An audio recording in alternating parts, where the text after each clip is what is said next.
అందరికీ నమస్కారం అండి. ఈరోజు అంబేద్కర్ కోనసీమ జిల్లాలో కోనసీమ ల్యాండ్ మాఫియా కోర్టు పెండింగ్లో ఉన్న ల్యాండ్స్ని ఏ విధంగా ల్యాండ్ గ్రాబింగ్ చేస్తుంది అనే దాంట్లో కొంచెం చర్చించుకుందామండి. ఫర్ ఇన్స్టెన్స్ ఏదో కేసు కాదు, నా సొంత కేసులోనే మీకు చెప్తాను. అది ముమ్మడివారం సర్వే నెంబర్ 518 3 ఎకరాల 16 సెంట్లు వ్యవసాయ భూమి. దాంట్లో మేము ఆ భూమి లీగలైజర్స్ ఎవరైతే ఉన్నారో వాళ్ళకి మధ్య కోర్టులో సూట్లు పెండింగ్లో ఉండగా ఈ కోనసీమ ల్యాండ్ మాఫియా వాళ్ళ యొక్క గ్రూప్కి చెందిన ఒక రౌడీ షీటర్ ఒక వీల్నామా తీసుకుని ఎనీవేర్ రిజిస్ట్రేషన్ స్కీమ్లో డిస్ట్రిక్ట్ రిజిస్ట్రార్ ఆఫీస్లో దాన్ని అప్పీల్కి వెళ్ళి ఇక్కడ రిజెక్ట్ చేస్తే ముమ్మడివారం సబ్ రిజిస్ట్రార్ ఆఫీస్లో అక్కడ అప్పీల్ చేసి మరి రాజమండ్రి సబ్ రిజిస్ట్రార్ ఆఫీస్లో వీల్నామా బేస్ చేసుకుని భూమిని రౌడీ షీట్ తల్లి పనిచేసుకున్నారండి. సూట్లు పెండింగ్లో ఉండగా భూమి వారసులకి కానీ ఆ రౌడీ షీట్కి కానీ ఏ విధమైన సంబంధం లేదు. ఎవరైతే వీలునామా ఎగ్జిక్యూట్ చేశారో వాళ్ళు బ్రాహ్మణ కులానికి చెందినవారు. ఈ కోనసీమ ల్యాండ్ మాఫియా ఎంట్రస్ట్ చేసిన ఆ రౌడీ షీట్ కాపు కులానికి చెందిన వ్యక్తి. ఆ లీగలైజర్స్ ఉన్నారు, వాళ్ళు మేము కోర్టులో సూట్లు పెండింగ్లో ఉన్నాయి. ఈ లీగలైజర్స్ కూడా ఈ రౌడీ షీట్ వెళ్ళి వీల్నామా పట్టుకుని వెళ్ళి పార్టిషన్ చేసుకుంటే వాళ్ళు కూడా ఏ విధమైన అబ్జెక్షన్స్ లేవు. వాళ్ళకి కూడా అంత డబ్బులు మా దగ్గర నుంచి తీసేసుకున్నారు. కాబట్టి కోనసీమ ల్యాండ్ మాఫియా ద్వారా మా దగ్గర నుంచి పొజిషన్ లాక్కునే ఉద్దేశంతో వీల్నామాని సృష్టించారండి. అంటే కులము కూడా కాదు, ఎవరైతే వీల్నామా ఎగ్జిక్యూట్ చేశారో అతను బ్రాహ్మణ కులం అయినా ఆయనకి కూడా ఆయన తల్లి భూమి, ఆయనకి ఇంకా అక్కలు ఉన్నారు, ఆయనకి కూడా ఎగ్జిక్యూట్ చేయడానికి అబ్సల్యూట్ పవర్స్ ఆ వీల్నామా మీద లేవు. అలాగ ఒక అన్రిజిస్టర్డ్ వీలునామాతో పార్టిషన్ రిజిస్ట్రేషన్ అయిపోయిందండి. అయిపోతే నేను అతని మీద ఒక ఎఫ్ఐఆర్ రిజిస్టర్ చేయండి, రౌడీ షీట్ అతను భూమి సంబంధం లేదు, సూట్లు పెండింగ్లో ఉన్నాయి, అందులో ఎక్కడ పార్టీ కాదు అని చెప్పి నేను పోలీస్ స్టేషన్కి వెళ్ళండి ఆయన మీద ఒక ఎఫ్ఐఆర్ కూడా రిజిస్టర్ చేయించాను. తర్వాత దాని మీద పోలీస్ వారు ఎంక్వైరీకి వెళ్ళి అతన్ని తీసుకుని వచ్చే ఈ యొక్క ఇన్వెస్టిగేషన్ టైంలో అతనే యాంటిసిపేటరీ తీసుకుని కోర్టుకి సరెండర్ అయ్యాడు. ఆ వీలునామా బేస్ చేసుకుని వెళ్ళాడు. అప్పుడు నేను అసలు ఎలా రిజిస్టర్ అయింది, ఈ కోనసీమ ల్యాండ్ మాఫియాకి మన వారసులు కూడా కలిసారే, ఇదంతా కూడా కోర్టులో కూడా ఇది ఎక్కడ కూడా సప్రెస్ చేస్తూ జ్యుడిషియల్ ప్రొసీడింగ్స్ కోర్టులో జరుగుతున్నాయని చెప్పి నేను అసలు వీలునామా కోసము డిస్ట్రిక్ట్ రిజిస్ట్రార్కి ఒక ఆర్టీఐలో పిటిషన్ పెట్టి ఒక కాపీ తీసుకున్నానండి. అలాగే పోలీస్ వాళ్ళు ఇన్వెస్టిగేషన్ చేస్తున్నారు కదా అని చెప్పి వాళ్ళకి కూడా ఒక ఆర్టీఐలో పిటిషన్ పెట్టి ఎస్పీ వరకు అప్పీల్కి వెళ్తూ ఒక వీలునామా కాపీని పోలీస్ వారు కూడా ఇచ్చారు. అది ఒక అన్రిజిస్టర్డ్ విల్. ఈ మీన్వైల్ ఈ రౌడీ షీట్ ఏదోలాగా భూమి కబ్జా చేయాలి, ఈ లీగలైజర్స్ కూడా వాళ్ళతో కొల్లుడై కబ్జా చేయాలి, ఈ కోనసీమ ల్యాండ్ మాఫియా అంతా అగ్రెసివ్గా తిరుగుతూ ఉన్న టైంలో వాళ్ళు ఏం చేశారంటే ఆ హైకోర్టుకు కూడా వెళ్ళారు. అక్కడ కూడా వాళ్ళకి ఏ విధమైన డైరెక్షన్ రాలేదు. పోలీసుల మీదే మాకు డైరెక్షన్ ఇవ్వండి, పోలీసులని నేను వాళ్ళని భూమి మీదకి రానివ్వట్లేదు అని చెప్పి ఒక డైరెక్షన్ తీసుకుని స్వాధీనం చేసుకుందామని కూడా ట్రై చేశారండి. అది కాలేదు.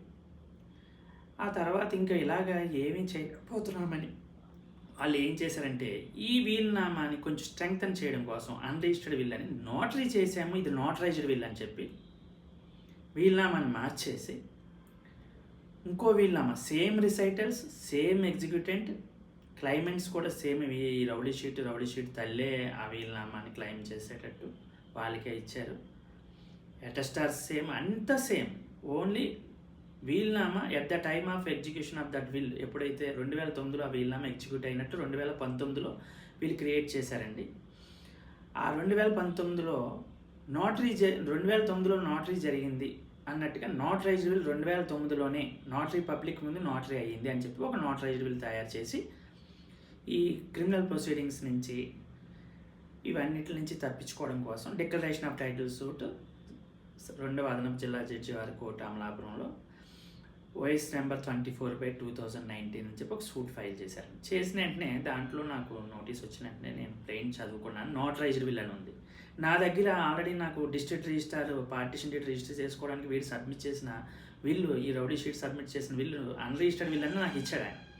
అలాగే మేము ఎంక్వైరీ చేస్తుంటే పోలీస్ ఇన్వెస్టిగేషన్లో మాకు ఎంక్వైరీకి మేము తీసుకున్నాము జిల్లా రిజిస్టార్ దగ్గర నుంచి, అది కూడా అన్రిజిస్టర్డ్ విల్ అని పోలీసు వారు కూడా ముమ్మడివరం ఎస్ఐ గారు ఇచ్చారు నాకు.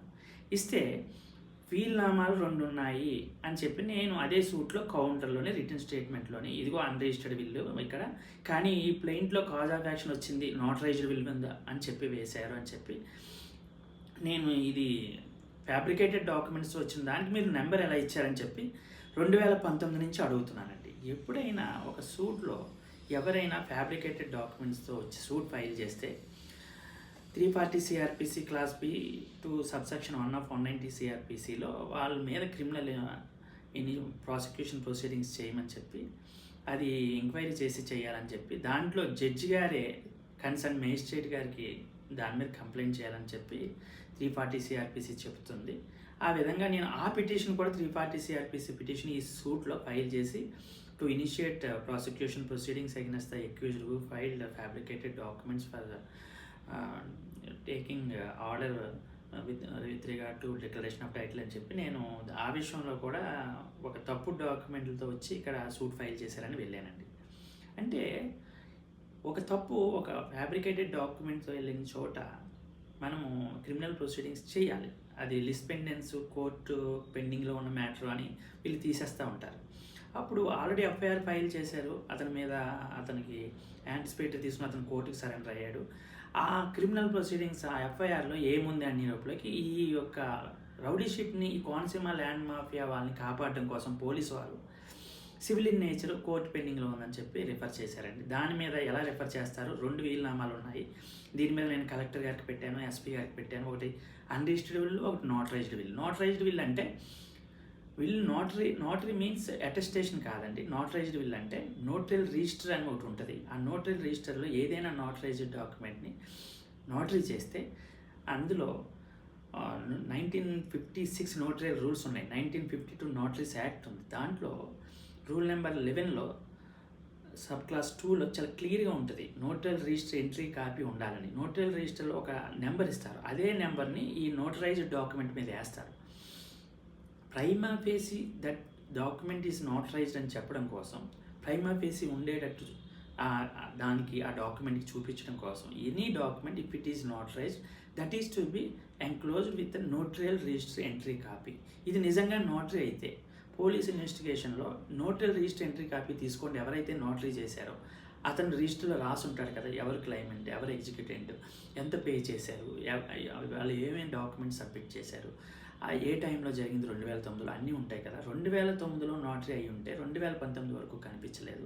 నిజంగా 2009లో నోటరీ అయ్యి ఉంటే 2019లో ఇదే డాక్యుమెంట్ నోటరీ లేకుండా ఏ విధంగా డిస్ట్రిక్ట్ రిజిస్ట్రార్ గారి దగ్గరికి వెళ్ళింది, ఏ విధంగా పోలీసు వాళ్ళ దగ్గరికి వెళ్ళింది, ఇలా 2 వీల్నామాల మీద ఎంక్వైరీ చేయండి. ఫెయిర్ ఇన్వెస్టిగేషన్ చేస్తేనే ఫెయిర్ ట్రయల్ కండక్ట్ చేయగలము, ఈ ల్యాండ్ మాఫియా మీద మనము యాక్షన్ తీసుకోగలమని చెప్పి పోలీసు వాళ్ళని నెంబర్ ఆఫ్ టైమ్స్ నేను పిటిషన్స్ పెట్టాడక వాళ్ళు మళ్ళీ మీ దగ్గర ఏముంది, మీ దగ్గర ఉన్నది మళ్ళీ నాకు డౌట్ వచ్చి ఎందుకంటే అన్రిజిస్టర్డ్ విల్ని నోటరీ విల్ కింద కూడా పోలీసు వారు మార్చగలరు. ఇదే అన్రిజిస్టర్డ్ విల్ని ఆ డిస్ట్రిక్ట్ రిజిస్ట్రార్ ఎవరైతే ఇచ్చారో రాజమండ్రి వాళ్ళు, ఇప్పుడు మా కోనసీమ జిల్లా ఇదయ్యాక ఇప్పుడు ముమ్మడివరం వచ్చేసిందండి మన DR ఆఫీసు. ఇక్కడ కూడా ఏమన్నా మార్పులు జరుగుతాయేమో, ఒకవేళ అన్రిజిస్టర్డ్ విల్ నోటరీ కింద ఎవరైనా చేయిస్తారేమో అనే ఉద్దేశంతో మళ్ళీ నేను అదే డిస్ట్రిక్ట్ రిజిస్ట్రార్కి మళ్ళీ అప్లై చేస్తే ఆయన రాజమండ్రిలో ఉన్నప్పుడు నన్ను పిలిచి ఎందుకు మళ్ళీ అప్లై చేస్తున్నారంటే అప్పుడు చెప్పానండి ఇలాగని. ఆల్రెడీ దీని మీద సూటు ఈ వీల్నామాని మార్చేసి నోటరీ చేసి వేశారండి, ఇక్కడ కూడా ఏమన్నా మారిపోతుందేమో నా సందేహం వచ్చి మళ్ళీ RTA పిటిషన్ పెట్టానని చెప్పి అన్నానండి. ఆయన మార్చలేదు. DR గారు మాత్రం నాకు అన్రిజిస్టర్డ్ విల్ ఇచ్చారు, కానీ సూట్లో ఉన్నది నోటరైజ్డ్ విల్.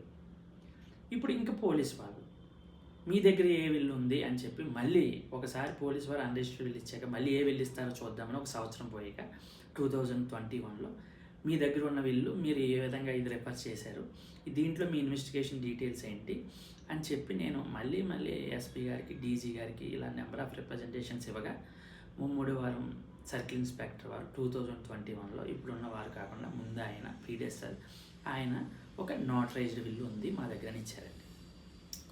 మీ ముందు సంవత్సరంలో ఇన్వెస్టిగేషన్ చేసిన ఎస్ఐ గారు అన్రిజిస్టర్డ్ విల్ ఇస్తే ఆఫీస్ ఫైల్లో ఉందని, మీరు నోటరైజ్డ్ విల్ ఎలా ఇచ్చారు అని చెప్పి ఆయన్ని చాలా అడిగి కాదు మీరు ఆఫీస్ ఫైల్ మార్చేశారు 167 ఐపీసీ వరకు, ఐపీసీ ప్రకారం ఒక ఫ్యాబ్రికేటెడ్ డాక్యుమెంట్ని ఆఫీస్లో పెట్టారు మీరు ఆ యొక్క ఎక్యూజన్ కాపాడడం కోసం, మీ మీద ఎఫ్ఐఆర్ ఫైల్ చేయాలని చెప్పండి. ఆ సిఐ గారి మీదకి నేను వెళ్తే అది డీజీ హోమ్ సెక్రటరీ వరకు 154లో అవ్వక 154(3)లో ఎస్ఎస్ సూపరింటెండెంట్ గారికి 36 సిఆర్పిసిలో డీజీ గారికి అందరికి ఇచ్చుకుంటూ వెళ్ళి 156(3) సిఆర్పిసిలో ముమ్మడివరం మేజిస్ట్రేట్ వారికి ఇన్స్పెక్టర్ ఆఫ్ పోలీస్ ముమ్మడివరం వాళ్ళు తప్పుడు డాక్యుమెంట్ని ఆఫీస్ ఫైల్లో పెట్టి ఒక ఎక్యూజన్ కాపాడుతున్నారు కాబట్టి నేను ఇందులో నష్టపోతున్నాను కాబట్టి మీరు ఆల్రెడీ ఇందులో సివిల్ నేచర్ని రిఫర్ చేసి ఇలా తప్పుడుగా ఫెయిల్ ఇన్వెస్టిగేషన్ ఇది నడవట్లేదు కాబట్టి ఆయన మీద ఎఫ్ఐఆర్ ఫైల్ చేయండి అని చెప్పి నేను 156(3)లో కోర్ట్ ఎండార్స్ పిటిషన్ స్టేషన్ పంపించమని అడగగా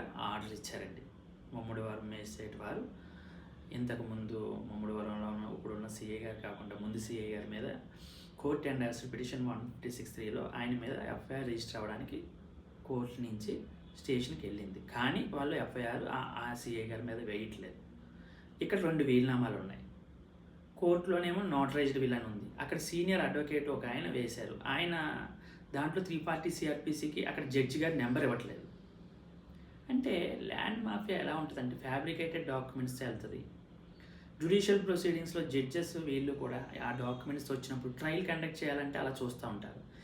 అసలు ఈ న్యాయం వ్యవస్థలో తప్పుడు డాక్యుమెంట్స్తో వెళ్ళి ఏ విధమైన ఆర్డర్ అడగడానికి ఎవరికి కూడా రైట్ లేదండి.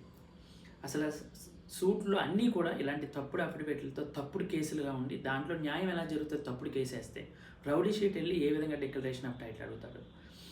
ఆ విధంగా 2 వీలునామాలు ఈ 2 వీలునామాలు ఉన్నాయని చెప్పి ఒక పోలీసు ఎస్ఐ గారు ఒక వీలునామా ఇచ్చి రెండో ఆయన వేరే సిఐ గారేమో ఇంకో వీలునామా ఇస్తే దీని మీద ఎఫ్ఐఆర్ వేయమని మేజిస్ట్రేట్ గారు ఇస్తే ఇప్పుడు వరకు పోలీసు వారు కూడా అతని మీద ఇన్స్పెక్టర్ ఆఫ్ పోలీస్ మీద ఇవ్వలేదు. మొన్నే రీసెంట్గా నేను contempt of the court petition file చేశానండి. అంటే lower courts contempt of court petition file చేయడానికి వాటికి టేకప్ చేయడానికి జ్యూరిస్డిక్షన్ ఉండదు, కానీ they can refer this matter to the high court. By that they can high court can initiate prosecution proceedings against the contempt.